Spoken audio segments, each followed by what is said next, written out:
Dans un monde saturé de distractions et de manipulations invisibles, il devient de plus en plus difficile de distinguer la vérité de l'illusion. Pourtant, la clé de notre liberté mentale réside dans notre capacité à voir au-delà des façades, à comprendre les pièges mentaux qui nous enferment et à sculpter notre esprit pour en faire un instrument de clarté et de discernement. Comment se protéger des manipulations émotionnelles qui façonnent nos pensées, nos décisions et nos vies? C'est ce que nous explorerons aujourd'hui, dans ce voyage vers une maîtrise plus profonde de notre propre esprit. Bienvenue sur Sculpture mentale, où chaque réflexion est une étape vers l'éveil de notre conscience et la libération de notre potentiel intérieur. L'illusion des miroirs. Il est une vérité universelle et pourtant peu perçue. Tout ce que nous voyons n'est qu'un reflet.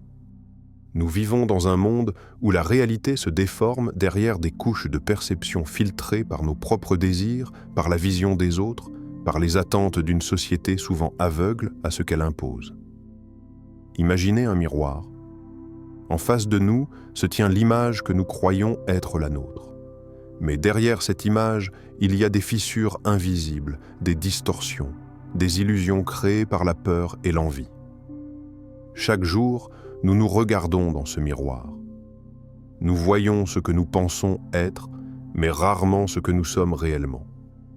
Au fil du temps, le reflet devient plus flou, plus confus, comme si l'image de nous-mêmes était constamment modifiée par des mains invisibles. Ces mains appartiennent à un monde extérieur, au jugement des autres, aux normes sociales, aux attentes familiales. Et ce miroir déformé devient notre prison. La manipulation émotionnelle trouve ici son terrain de jeu. Elle s'infiltre là où nous commençons à douter de notre propre image, là où l'authenticité se fissure et où la vérité se dérobe. Elle se nourrit de ce que nous croyons être et nous fait oublier ce que nous sommes vraiment. En nous forçant à nous voir à travers les yeux des autres, elle nous dérobe notre essence. Peu à peu, nous devenons des marionnettes d'une image que nous n'avons pas choisie. La pression de se conformer à un idéal de perfection, à un modèle de réussite qui ne nous correspond pas, devient le fil invisible qui nous relie aux attentes extérieures. La manipulation émotionnelle est subtile. Elle ne frappe pas de manière brutale. Non, elle agit lentement, comme une marée qui monte petit à petit, nous noyant dans des croyances qui ne nous appartiennent pas. Elle nous dit que nous ne sommes pas assez, que nous devons changer pour être aimés, pour être vus, pour exister. Mais derrière le miroir se cache une vérité qui nous échappe. Nous avons peur de voir cette vérité. La peur de ce que nous pourrions découvrir de nous-mêmes. Car ce reflet n'est pas qu'une image extérieure. Il est la projection de nos propres doutes, de nos propres peurs, et parfois de notre propre honte. Le miroir ne ment pas. Il nous renvoie simplement ce que nous refusons de voir. Il nous est plus facile de croire aux images des autres qu'à la vérité nue de notre propre être. Pourquoi ?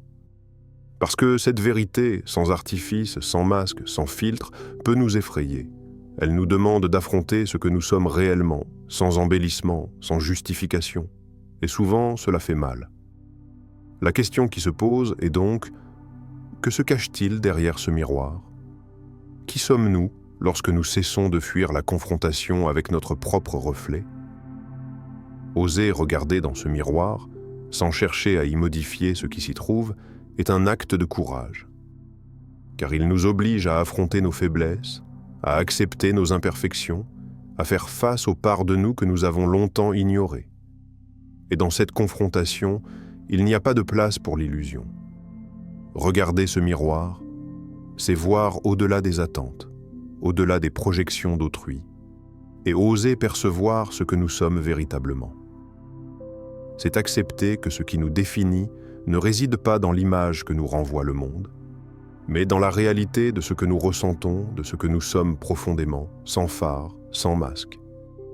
Et lorsque nous regardons ce miroir avec un regard sincère, sans peur de ce qui peut en surgir, alors, et seulement alors, nous commençons à voir la vérité dans toute sa beauté et sa complexité.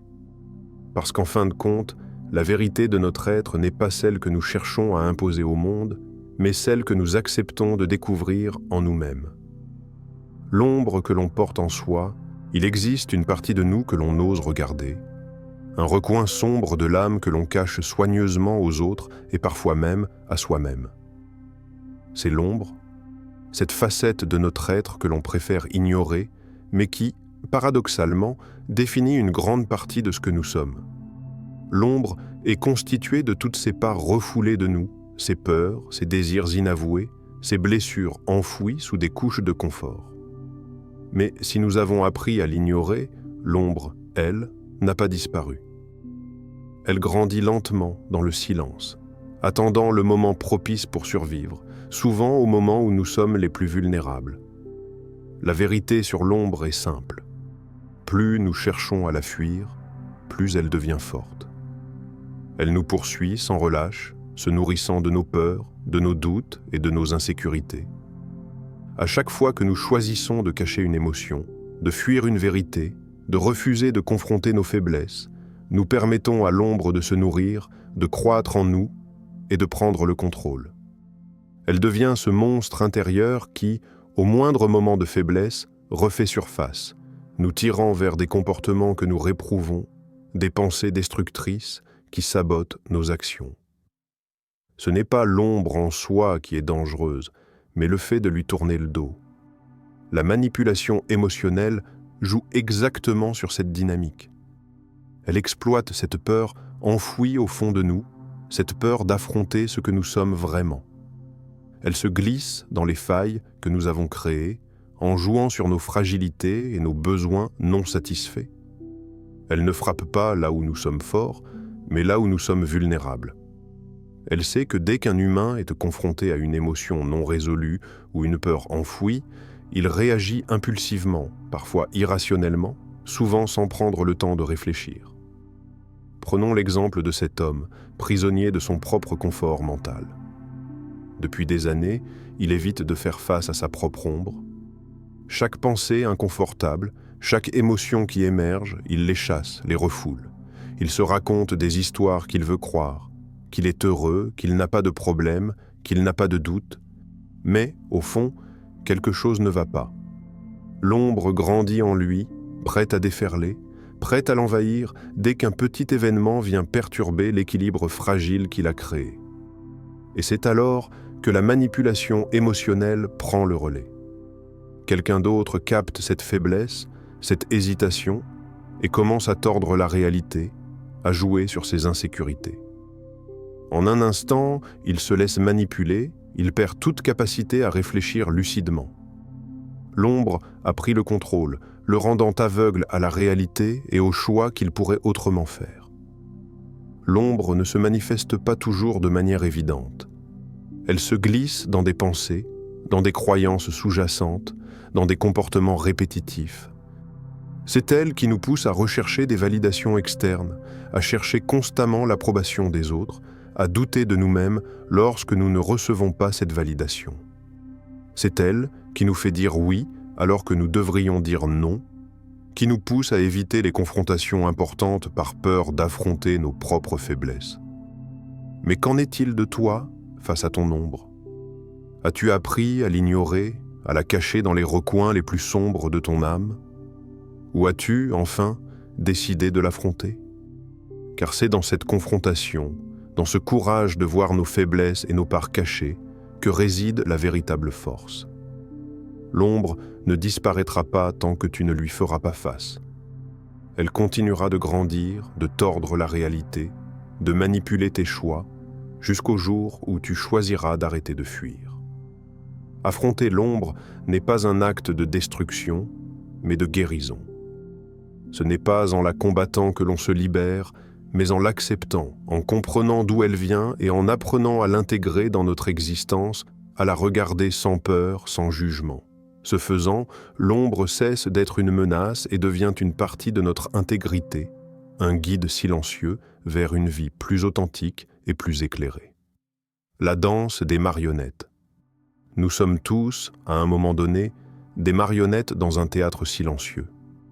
Chacun de nous joue un rôle, souvent sans en avoir conscience, comme si nous étions pris dans un scénario écrit par des forces extérieures. Les fils invisibles, qui nous relient à la scène de la vie, sont tissés par les attentes sociales, familiales et culturelles. Nous croyons être les maîtres de nos vies, mais en réalité, nous dansons au rythme d'une mélodie imposée, suivant des partitions que d'autres ont écrites pour nous. Ces fils invisibles, tissés par la manipulation émotionnelle, nous maintiennent dans une danse incessante. Chaque mouvement, chaque décision, chaque sourire devient une réponse à un extérieur que nous croyons influent, mais qui est en réalité l'ombre d'un contrôle plus profond. Qui sommes-nous vraiment lorsque nous dansons sur la musique des autres, sans même prendre un instant pour écouter notre propre mélodie intérieure? L'illusion de la liberté est en soi peut-être l'une des plus grandes formes de manipulation. Nous croyons qu'agir selon nos désirs est un acte de liberté, mais il n'en est rien. Nos désirs ne sont pas nôtres, ils sont façonnés par des attentes extérieures. Nous vivons pour satisfaire les exigences des autres, pour obtenir cette validation silencieuse, pour jouer un rôle que nous croyons être le nôtre. Mais à chaque pas que nous faisons, à chaque sourire que nous offrons, nous perdons un peu de notre essence, de cette part de nous qui, au fond, sait ce qu'elle désire vraiment. Imagine un homme dont la vie entière est guidée par cette quête de validation. Il passe des années à plaire aux autres, à répondre à leurs attentes, à remplir des rôles sociaux qui lui sont imposés. La société lui dit qu'il doit être ceci, sa famille lui dit qu'il doit être cela, et ses amis attendent encore autre chose. Dans cette danse, il oublie qui il est, il oublie son propre rythme, sa propre voix. Il se laisse emporter par le flot des attentes extérieures, comme une feuille portée par le vent, sans jamais prendre la peine de s'arrêter pour écouter ce que son propre cœur lui dit. La manipulation émotionnelle, dans ce contexte, devient une forme de contrôle silencieux. C'est une danse dans laquelle nous croyons être les acteurs principaux, mais où nous ne faisons que répondre à une musique imposée. Chaque mouvement devient une réaction. Chaque choix est dicté par des normes invisibles, et chaque élan intérieur est mis en veille. Nous perdons progressivement le contact avec nous-mêmes en croyant que nous agissons librement. Mais la réalité est plus cruelle. Nous ne faisons que répéter des gestes, jouer des rôles, satisfaire les attentes des autres, tout en ignorant ce que nous sommes réellement. La véritable liberté commence le jour où l'on choisit de regarder les fils invisibles qui nous relient aux attentes externes et de les couper. C'est à ce moment que l'on peut enfin danser au rythme de sa propre âme. Il ne s'agit pas d'une révolte bruyante ou d'un acte dramatique, mais d'un retour à soi, d'une reconquête intérieure. Lorsque l'on arrête de chercher l'approbation des autres, lorsque l'on cesse de se conformer à des rôles qui ne nous appartiennent pas, on commence à entendre la musique de notre propre cœur, celle qui résonne en harmonie avec notre être profond. Dans cette danse silencieuse de la vie, le vrai courage réside dans le choix de s'arrêter, de regarder autour de soi, de voir que nous avons toujours été en contrôle, mais que nous avons juste oublié de le réaliser. Il est temps d'arrêter de suivre la danse des marionnettes, de retrouver notre propre rythme, de nous libérer des chaînes invisibles et de poser nos pieds fermement sur le sol de la vérité. Le monde, avec ses attentes, ses illusions et ses jugements, peut continuer à tourner, mais nous choisirons désormais de danser selon notre propre musique. La révolte silencieuse. Il existe, à un moment donné dans chaque vie, un silence plus lourd que tous les bruits du monde. Ce silence, loin d'être vide, est chargé d'une vérité que nous avons longtemps ignorée. C'est un silence intérieur, un vide que nous ressentons lorsqu'enfin nous cessons de fuir les vérités que nous ne voulons pas affronter. Dans ce silence, la révolte commence à se former, non pas sous une forme bruyante, mais dans un geste discret, presque imperceptible. Ce n'est pas une rébellion contre des personnes ou des systèmes extérieurs, mais contre les illusions que nous avons acceptées comme vérité. Les manipulations émotionnelles agissent comme des chaînes invisibles qui nous empêchent de voir notre propre potentiel. Elles nous disent que nous devons nous adapter, que nous devons changer pour être acceptés, pour correspondre à une norme, pour répondre à des attentes qui ne sont pas les nôtres. Mais dans ce silence, un autre message se fait entendre. Il nous parle de la force qui réside en nous, une force que nous avons longtemps ignorée, emprisonnée sous des couches de peur, de doute et de conformité.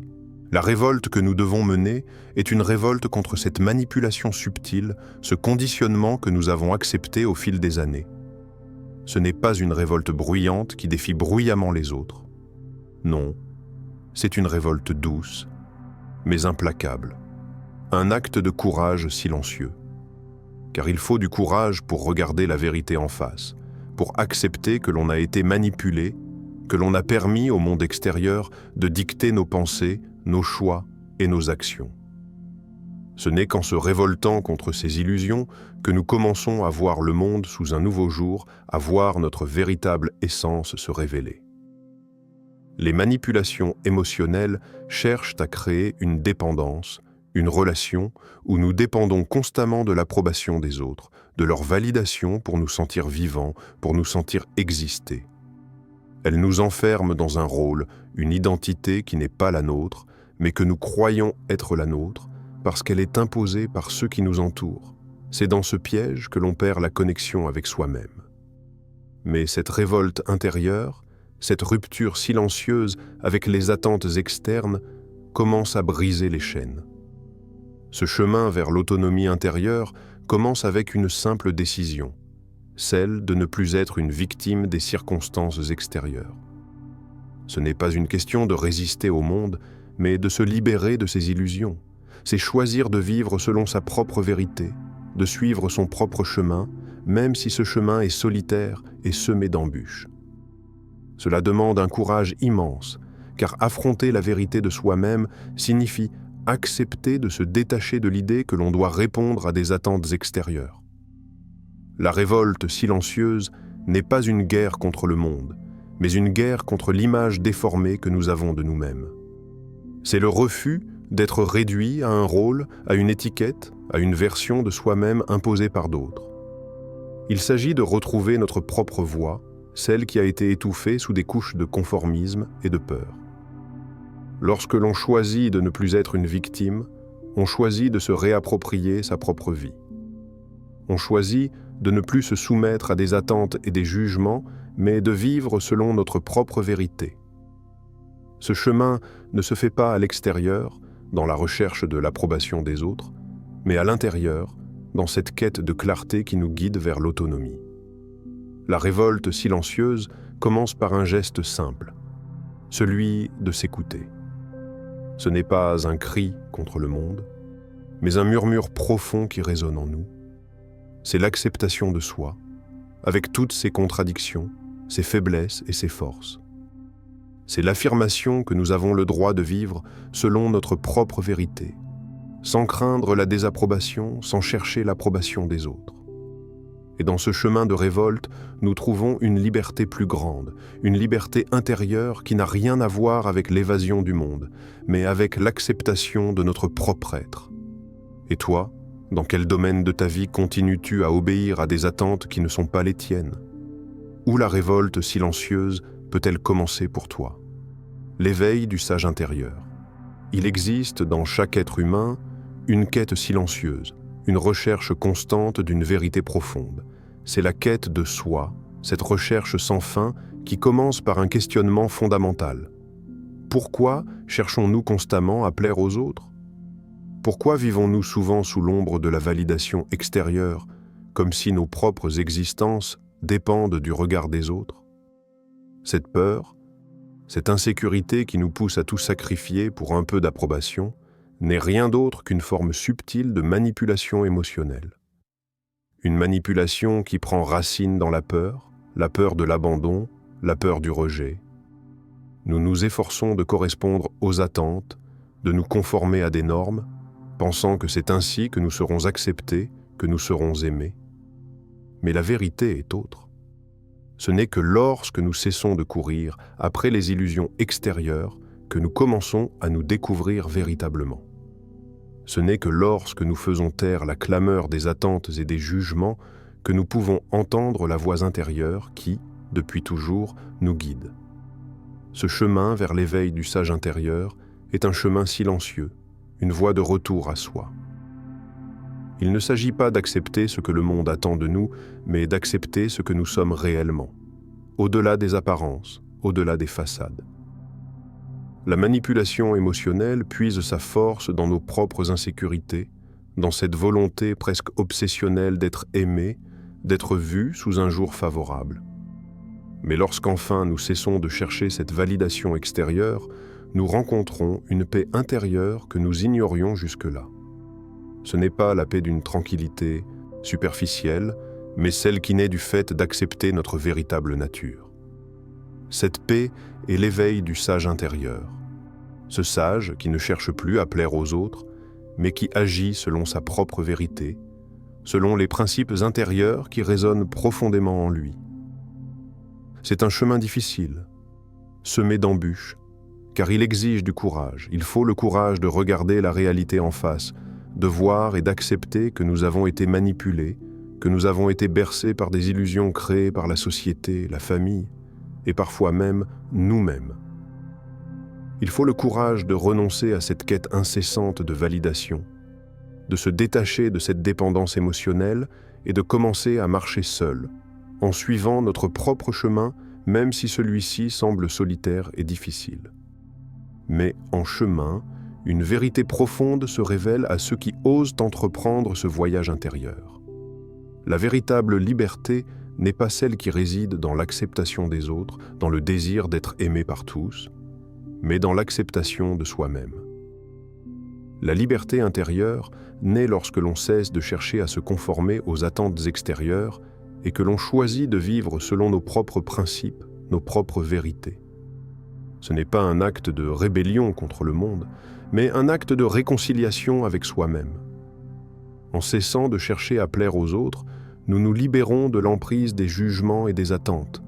Nous devenons enfin libres de vivre selon nos propres désirs, selon notre propre vérité, sans la peur du rejet, sans la peur de ne pas être à la hauteur. Dans ce silence intérieur, l'éveil du sage prend forme.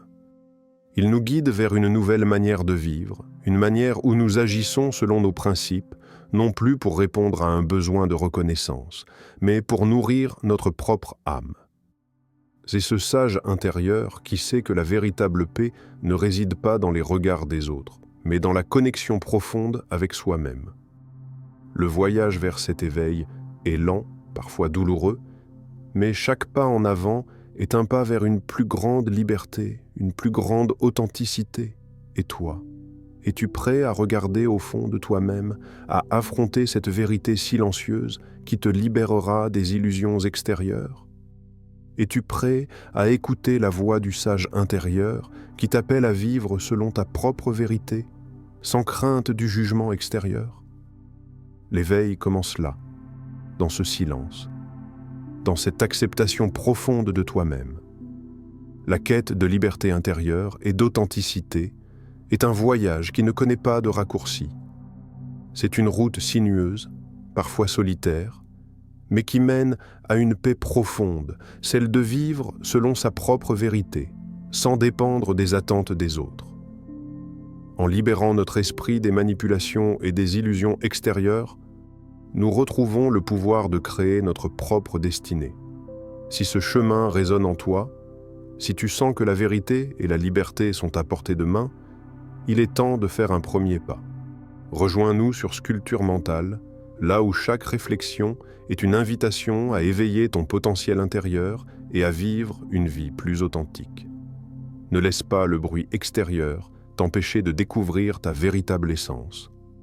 Abonne-toi dès maintenant pour plus de réflexions profondes et de guidance vers ton propre éveil.